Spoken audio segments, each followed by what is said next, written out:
తర్వాత field selection అండి. ఇక్కడ చూడండి, assign field to field selection group. ఇప్పుడు మీకు ఇది చెప్పి ముందర ఒక 5 minutes ఒక ఎక్స్ప్లెనేషన్ కావాలండి మీకు. యాజ్ ఏ కన్సల్టెంట్గా ఇంకొక స్క్రీన్ ఓపెన్ చేస్తున్నానండి. ఇంకొక స్క్రీన్ మీకు ఎస్డీకి ఉపయోగపడుతుంది, లైఫ్ లాంగ్ మీరు ఎస్ఏపీలో ఉన్నప్పుడు ఉపయోగపడుతుంది. ఎవాపర్ రెస్పాన్సిబిలిటీ ఏంటండి? ఎవాప్ నాలెడ్జ్ ఏంటండి? జనరల్గా ఎవాప్ నాలెడ్జ్, ఇక్కడ ఎవాప్ నాలెడ్జ్ అంటానండి. ఎవాప్ అంటే ఏంటండి? Advanced business application programming.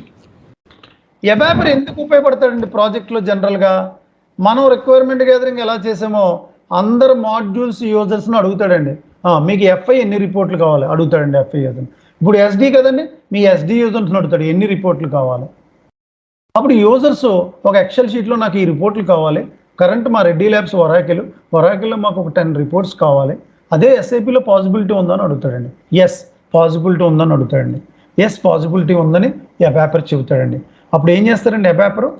మనకి ఏ ప్రాజెక్టులు అయినా సరే ఎవాప్ ఒక based on the table, based on the field, ABAP will create new report. Table transaction code ఏంటండి? SC11. ఇక్కడ మెన్షన్ చేస్తున్నాను, table transaction code, table transaction code, T code అంటారండి, SC11. ఇప్పుడు ఒక ఎస్డి రిపోర్ట్స్ డెవలప్ చేయాలండి. ఒక జనరల్గా ఒక ఎస్డి టేబుల్ చెప్పమంటారా? KNA1. KNA1 అంటే ఏంటండి? Go to display customer master అండి. ఇది కస్టమర్ మాస్టర్ టేబుల్ అంటారండి. చూడండి ఇక్కడ general data in customer master.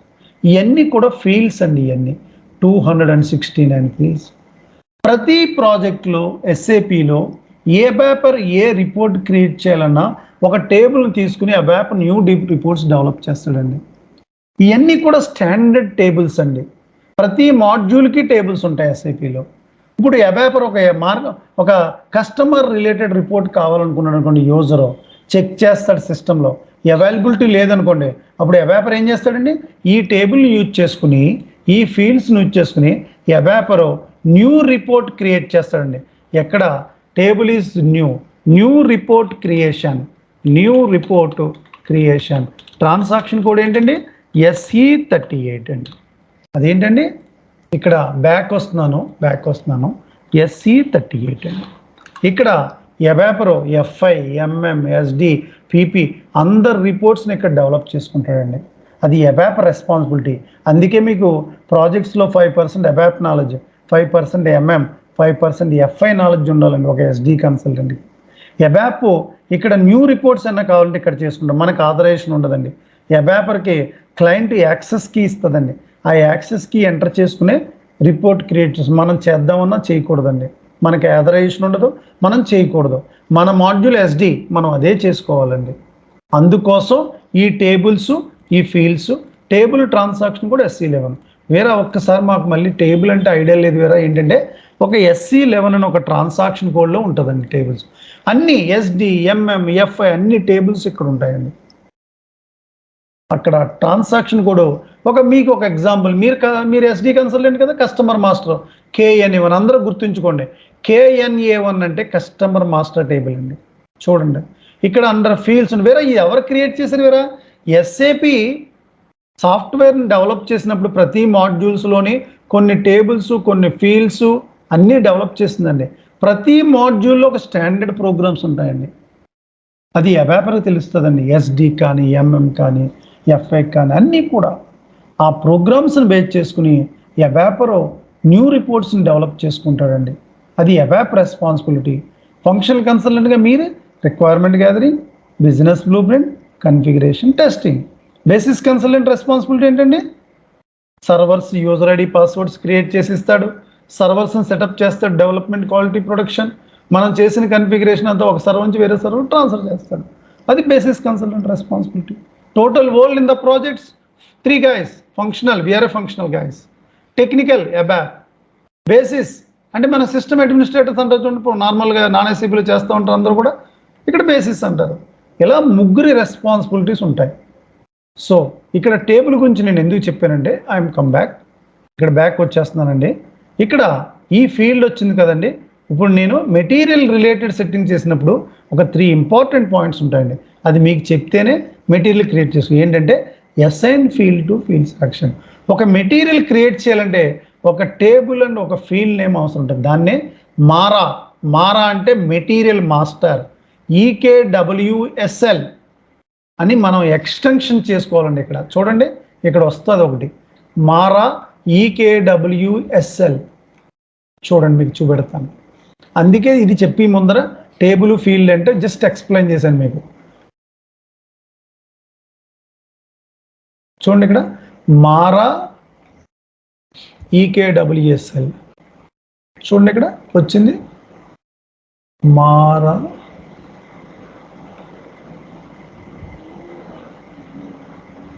ఇంకోనండి. చూడండి, ఇక్కడ ఇది కాదండి,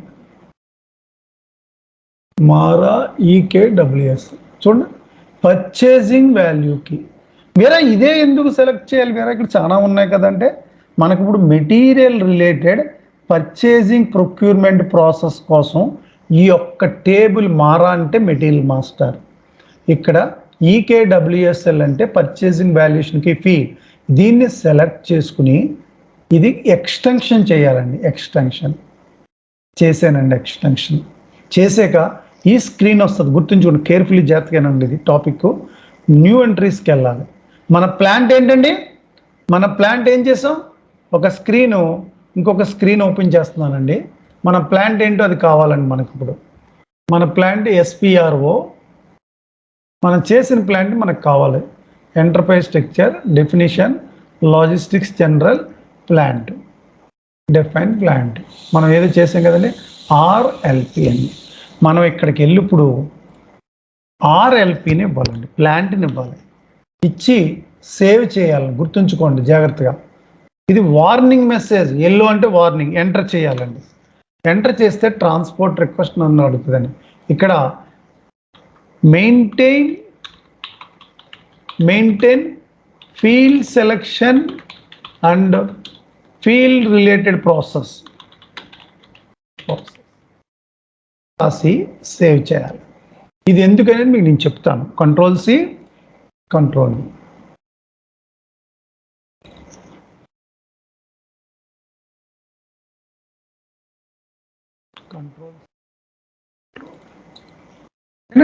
ఇది అయిపోయింది. పాయింట్ అయిపోయాక మీరు చేసేసారు కదా, డేటా సేవ్ అయిపోయి బ్యాక్ రావాలండి. బ్యాక్ వచ్చాక చూడండి, మన ప్లాంట్ వచ్చింది ఇక్కడ. When you create any material master, when you create any purchasing process, ఇక్కడ ప్లాంట్ మ్యాండేటరీ, కంపల్సరీ కావాలి మనకి ప్రాజెక్ట్లోనే అర్థం అండి. అంటే రిక్వైర్డ్ అనే దాన్ని సెలెక్ట్ చేసి సేవ్ చేయాలండి. మళ్ళీ వార్నింగ్ అంటే ఎల్లో అయితే గుర్తుంచుకోండి, వార్నింగ్ ఎంటర్ చేసుకోవాలి. అప్పుడు డేటా వస్తుంది. అంటే కాన్సెప్ట్ అంటే అర్థం ఏంటండి, మనం ఇప్పుడు మెటీరియల్ ప్రాసెస్ చేస్తున్నాం. మెటీరియల్ ప్రాసెస్లో ప్లాంట్ కంపల్సరీ కావాలి అనేదే ఇది అర్థం అండి. RLP మన ప్లాంట్ని రిక్వైర్డ్ అని సెలెక్ట్ చేసామండి. బ్యాక్ వస్తున్నాం. తర్వాత